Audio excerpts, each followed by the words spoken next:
மிக முக்கியமான வழக்கான கொடநாடு வழக்கு குறித்து இந்த அரசு எடுத்துள்ள நடவடிக்கைகளை இந்த அவைக்கு தெரிவிப்பதை எனது கடமையாக கருதுகிறேன்.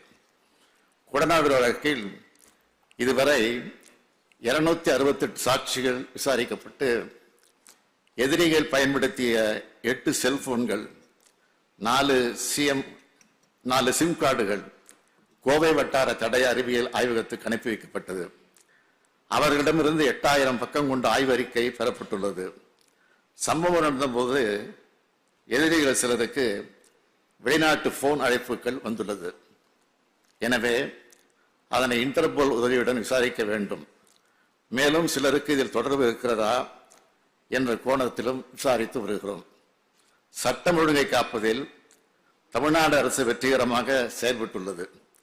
அனைத்து விழாக்களையும் அமைதியான முறையில் நடத்தி காட்டியிருக்கிறோம். 18 ஆண்டுகளாக நின்று போயிருந்த சிவகங்கை கண்டதேவி அருள்மிகு திருக்கோயில் போராட்ட தேரோட்டத்தை எந்த பிரச்சனையும் என்று சுமூகமாக நடத்தி காட்டியிருக்கிறோம்.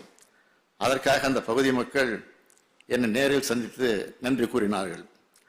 40 லட்சம் பேர் திரண்ட திருவண்ணாமலை கார்த்திகை தீப திருவிழா, 2 லட்சம் பேர் பங்கெடுத்த மதுரை சித்திரை திருவிழா, 8 லட்சம் பேர் கூடிய திருச்செந்தூர் சூரசம்சாரம், 5 லட்சம் பேர் கூடிய பழனி தைப்பூச திருவிழா, 12 லட்சம் பேர் பங்கேற்ற குலசேகரப்பட்டினம் தசரா, 3 லட்சம் பேர் பங்கேற்ற வேளாங்கண்ணி தேவாலய கொடியேற்று திருவிழா, 20,000 பேர் பங்கேற்ற நாகூர் சந்தனக்கூடு திருவிழா உள்ளிட்ட பொதுமக்கள் அதிகம் கூடும் விழாக்கள் அனைத்தையும் அமைதியாக நடத்தி காட்டியிருக்கிறோம்.